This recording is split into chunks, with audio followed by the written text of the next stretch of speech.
Hello, everyone, and welcome to the Sustainable Finance Podcast. My name is Paul Ellis, and I'm your host for these programs about developments in this fast-growing industry.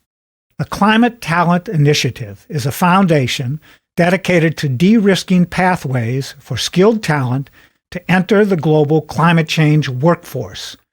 It was the brainchild of today's podcast guest, Roshan Paul, during his third major career change that brought him to work on climate change. Roshan has used his own experience of finding his way in the climate change sector to create opportunities for others as well. He asks those he works with to first consider the following question: how can I make a living and make a difference? Hello, Roshan, and welcome to the Sustainable Finance Podcast. Hi, Paul. Nice to be here. Thank you for having me. I'm very much looking forward to the conversation. I am too, because there's so many people, as you know, out there that are interested in contributing to the work on climate change, and hopefully some of them will be able to take advantage of your advice around opportunities.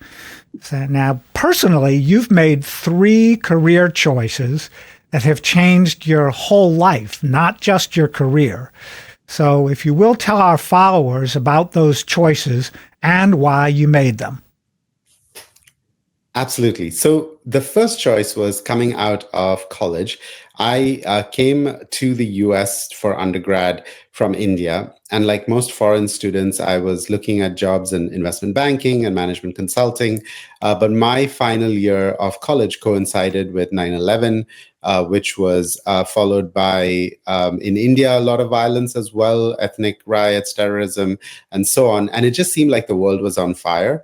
And I could potentially do a lot more good, doing something to try to work on that. And so I actually ended up turning down a job offer with a prestigious consulting firm and moving back to India to work in social entrepreneurship at a fraction of the salary.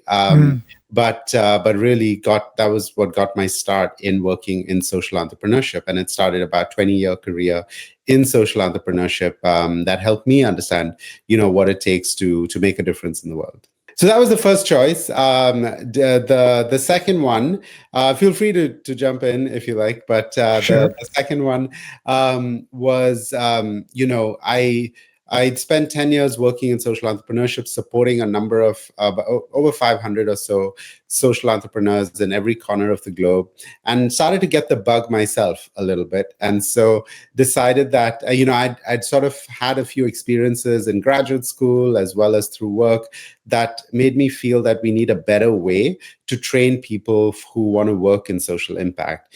And that I had a sense of what was needed based on my own journey, because, all the people who thought I was crazy in my first choice of turning down a consulting firm to go back to India to work for a small nonprofit, those folks were now coming to me saying, hey, I want to do this too. I'm a bit bored sitting in my cubicle here in this office. What can I do to make a difference? And by that point, I was in a leadership role. I was traveling around the world for work. And it seemed like a good gig for a lot of people who were trapped behind their desks and, in a big company. And so more and more people were saying, I want to do this too. And so I felt like I had a sense of what was needed. And so I decided to quit my job in Washington, D.C. and move to Nairobi, Kenya, to start a new nonprofit there that was going to be based in the global south.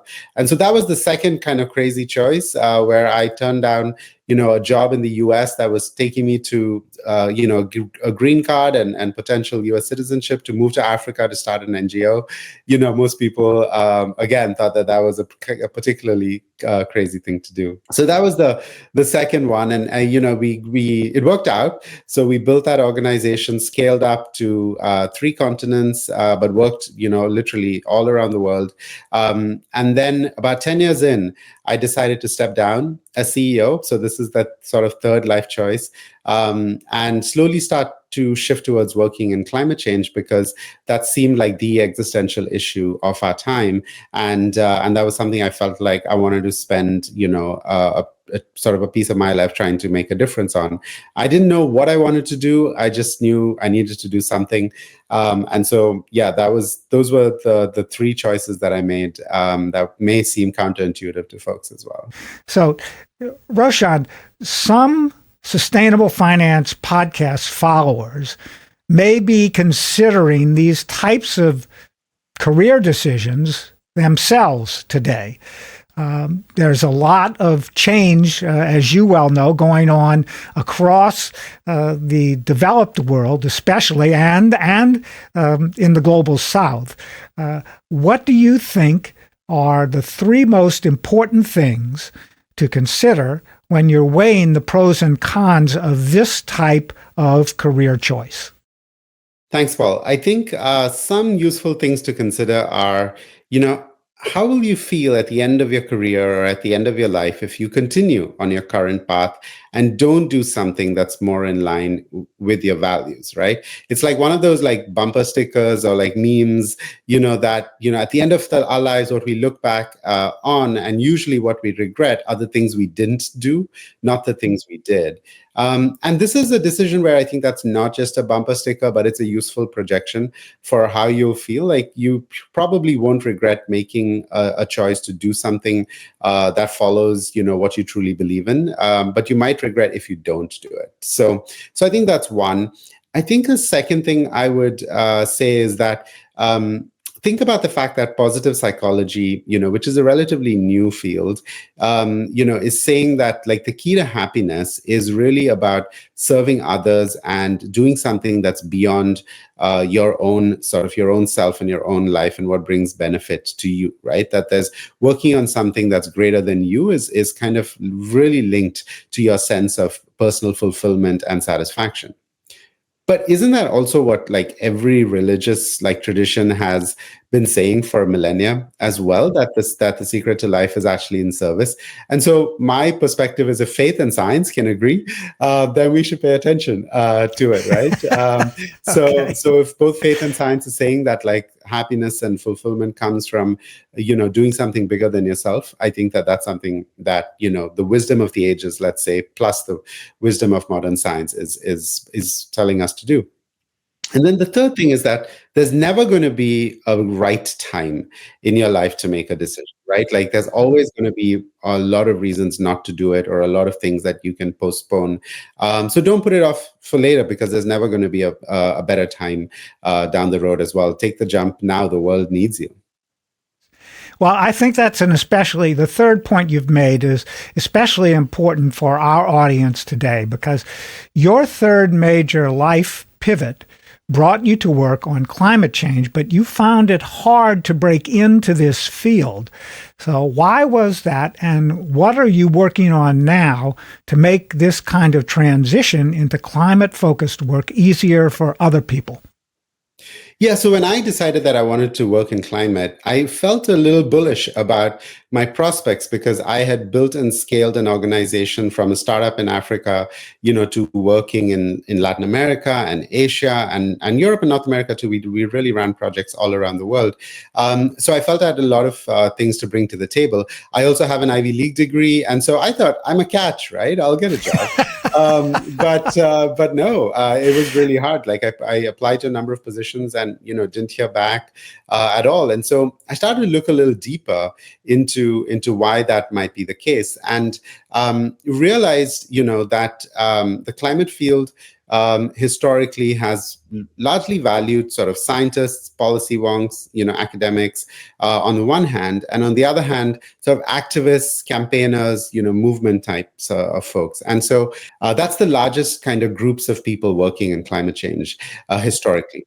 But organizations need to grow and need to scale. And if they're going to do that, then you need a broader base of talent and a broader set of skill sets than scientists and activists. And so that's why I found it hard to break in. But it's also something that the climate field is now starting to come to grips with and start to realize that actually we need a lot of different kinds of skills if this field is going to scale up to meet the the demands that we have at the moment. So you asked, like, what am I doing to make this transition easier for others?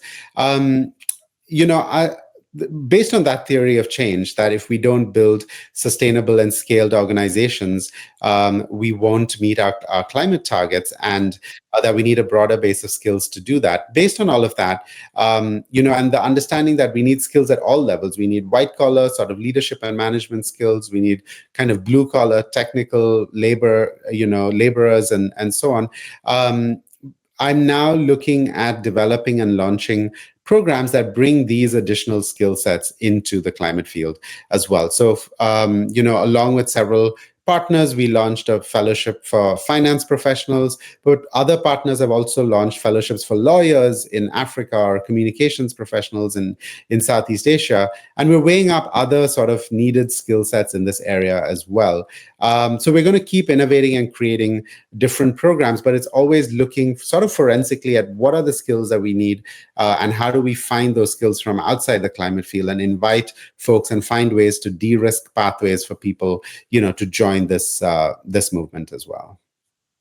Okay, well, you've partially answered our next question, which is about one of the programs that you launched, which is a career transition fellowship in climate finance. Mm-hmm. So I've been in climate finance for 20 years. I know why I'm in this field, but why that kind of focus for people who are searching for some way to contribute to the climate issues? And then if you would also share your thoughts about how it works and the results that you've achieved so far. Yeah, so it was identified by the funders as well as the folks working in this field that finance is one of the most sort of needed skill sets for that the climate field doesn't have as well. And that, I think the amount of finance that's projected to need in order to meet our climate targets is, on the order of $1 trillion or something like that. It's a vast figure. And so if we are to mobilize that kind of funds, and if we are to direct and target those funds appropriately, what we need is, folks with a background in finance to help us to do that. And so the program that we designed, says that we work with nonprofits working on the climate finance movement to ask them what finance skills are they missing and what are they looking for. And based on that, we design a job description. And then we go out into the finance industry and find professionals who meet those job description requirements, but are also keen to make that transition. Like, they are interested in moving to work in climate finance. But it's risky as well, right? It's risky to make that kind of career choice if you've never worked on the nonprofit side of things. And this is sort of targeted at mid to senior level folks. So, they tend to have other responsibilities as well. And so, making that kind of jump is something they think twice or thrice about.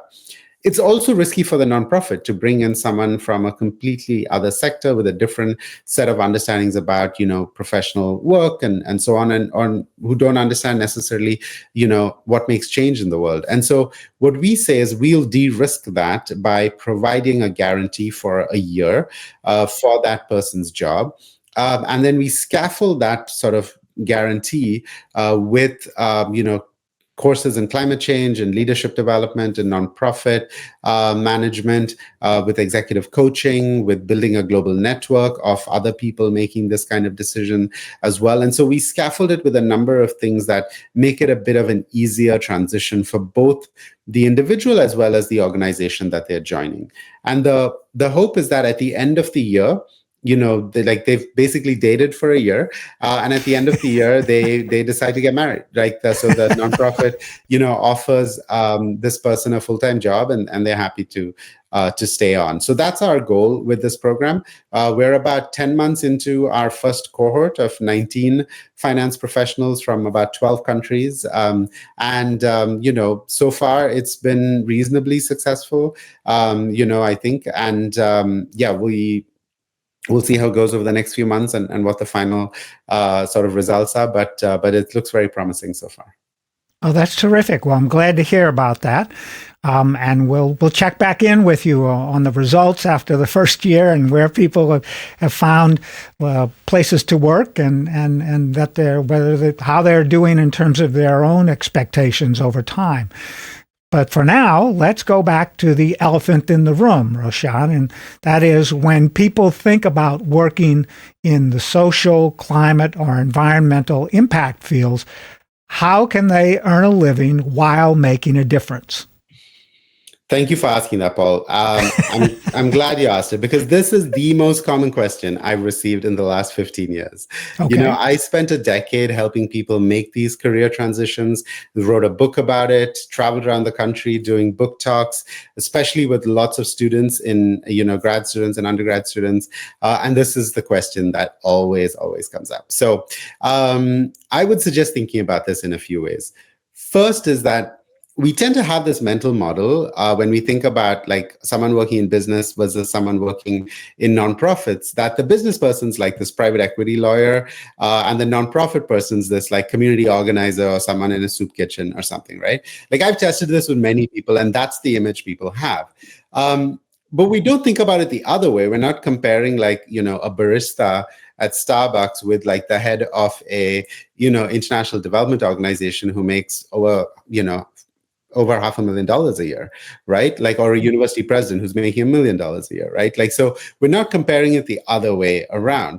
And I think that's a mental model as well that we have. And so a great sort of counterfactual is, me and my sister, for instance. Okay, so we have this. Make it very personal. My sister and I have, we're a year apart. We have the same upbringing.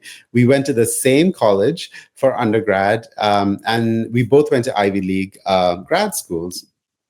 I have spent my entire career in nonprofits, and she spent her entire career in a Fortune 100 company, and she's done very well for herself. For the first 15 years or so, she made much more money than I did, though I would argue I had a slightly better quality of life for a number of reasons. But now that we're both about 20 years into our career, we actually make roughly the same amount of money.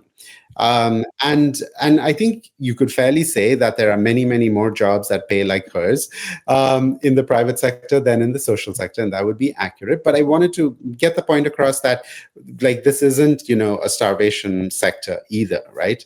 And then another sort of example, and this is from India, is between, like, I have someone who's sort of close to my family who works as a head of sales in a major hotel, like a big international hotel chain that everyone's heard of.